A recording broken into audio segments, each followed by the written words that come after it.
UP के fire brand leader Yogi Adityanath ने news 24 से एक्सक्लूसिव बातचीत में यूपी में बीजेपी की सरकार बनाने का दावा किया है। योगी ने कहा कि पूरे यूपी में बीजेपी लहर है और यूपी के पूर्वांचल में बीजेपी 45 से ज्यादा सीटें जीतेगी। तो यह दावा योगी आदित्यनाथ ने ठोक दिया है। गोरखपीठ के पीठाधीश्वर और गोरखपुर से सांसद महंत आदित्यनाथ हमारे साथ हैं। आदित्यनाथ जी, अब तो 2 चरणों का चुनाव बाकी है। आपने तो पूरी ताकत उत्तर प्रदेश में लगा दी, अब आपके इलाके का क्या हाल है? देखिए, भारतीय जनता पार्टी इस क्षेत्र में 62 में से 50 से अधिक सीटें जीतेगी।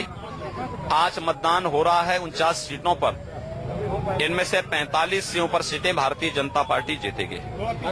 योगी जी, ये एक बात कही जा रही है कि कहीं कोई लहर नहीं है, जातीय समीकरण पे चुनाव हो रहे हैं और भारतीय जनता पार्टी ने जातीय समीकरण इस बार बहुत साधे हैं। भारतीय जनता पार्टी जातिवाद, संप्रदायवाद और किसी भी प्रकार के वाद के विरोधी है। भारतीय जनता पार्टी विकासवाद और राष्ट्रवाद पर विश्वास करती है और इन्हीं मुद्दों पर हम इलेक्शन कैंपेन में लगे। लेकिन शमशान कब्रिस्तान की बात जो आपने की, क्योंकि इस सरकार ने विकास में भेदभाव किया है। इस सरकार के द्वारा किए गए भेदभाव को जनता के सामने रखना आवश्यक था। ऐसा नहीं हो सकता कि आप जनता को बुनियादी सुविधाएं देने की बजाय उनको विकास से वंचित रखें और विकास के पैसे को कब्रिस्तान की बाउंड्री वाल पर रखेंगे। इस सरकार की प्राथमिकता तो देखिए, इसको सड़क, बिजली, पानी या स्वास्थ्य और शिक्षा की इनके एजेंडे में नहीं, यह नकारात्मक दृष्टिकोण से यह सरकार जो कार्य कर रही थी, उस नकारात्मक दृष्टिकोण को जनता के सामने रखना। आपने मतों के ध्रुवीकरण की कोशिश नहीं की? हमने ये मतों का ध्रुवीकरण नहीं, जनता को वास्तविकता, सरकार की, समाजवादी पार्टी की सरकार की विफलता और उनके कुकृत्यों को जनता के सामने रखना आवश्यक था, वो हम लोगों ने रखा।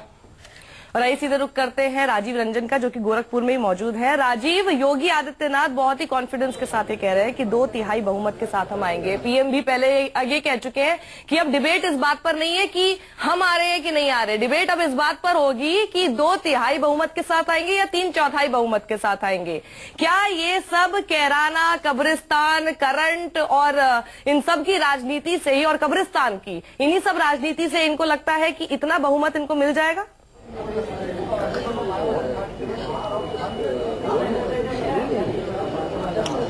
देखिए साक्षी, 11 मार्च की सुबह 8 बजे जब तक मतगणना शुरू नहीं होती है, तब तक सारी पार्टियां ये दावा कर सकती है कि उत्तर प्रदेश की 403 विधानसभा में 403 विधानसभा सीटें उनको मिल रही हैं। ये बात दावों की अलग है, लेकिन हकीकत ये है कि पूरे उत्तर प्रदेश में लड़ाई अलग अलग जगहों पर अलग अलग तरीके की हुई है।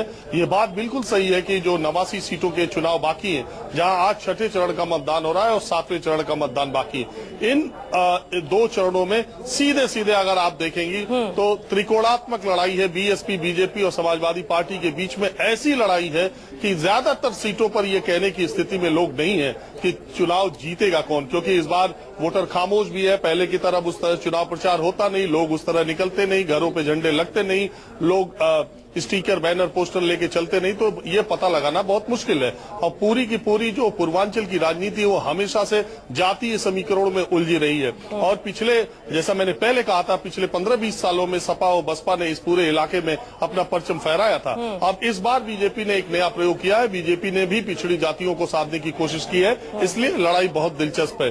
दूसरी एक बात ये भी है कि जहां तक मैं गोरखपुर में हूँ, गोरखपुर सदर सीट से 3 बार के विधायक हैं डॉक्टर राधा मोहन दास अग्रवाल, डॉक्टर राधा मोहन दास, जिनको आरएमडी भी कहते हैं, वो यहाँ के सिटिंग बीजेपी के विधायक हैं। और इंटरेस्टिंग, दिलचस्प बात है कि योगी आदित्यनाथ ने भारतीय जनता पार्टी के उम्मीदवारों के लिए पूरे उत्तर प्रदेश में, पश्चिमी उत्तर प्रदेश से लेकर गाजीपुर से लेकर गाजियाबाद तक प्रचार किया, लेकिन गोरखपुर सदर सीट पर उन्होंने प्रचार नहीं किया। तो ये भी एक बड़ा मसला है। अलग अलग समीकरण है। माना यह जाता है कि अब शायद सदर के विधायक से क्या है उसका, राजीव? खटपट रही है या जो भी बात रही हो, वो अगल बगल की सीटों पर प्रचार करने के लिए गया। देखिए, ऐसा कहा जाता है कि दोनों के बीच में कुछ मनभेद या मतभेद जैसी स्थिति है। अब ये पता नहीं, लेकिन इतना जरूर है कि उन्होंने गोरखपुर सदर सीट पर प्रचार नहीं किया, तो इसका प्रभाव कितना पड़ता है, नहीं पड़ता है। हर सीट के अलग अपने समीकरण है। हर सीट पर लोगों ने अलग अलग उम्मीदवार खड़े किए। बहुत सारे उम्मीदवारों का चयन पार्टियों ने ऐसा किया है कि उस पार्टी में भीतरघात की आशंका है। समाजवादी पार्टी में भीतरघात की आशंका है। बीजेपी में भीतरघात की आशंका है। तो ऐसी स्थिति में ये कह पाना कि कौन सी सीट कौन जीतेगा, किसका परचम लहराएगा, दावे सब कर सकते हैं, लेकिन मेरी समझ से इन 89 सीटों पर त्रिकोणीय संघर्ष है और बहुत कांटे की टक्कर तीनों पार्टियों में है। जी राजीव, आप वहां पर बने रहे।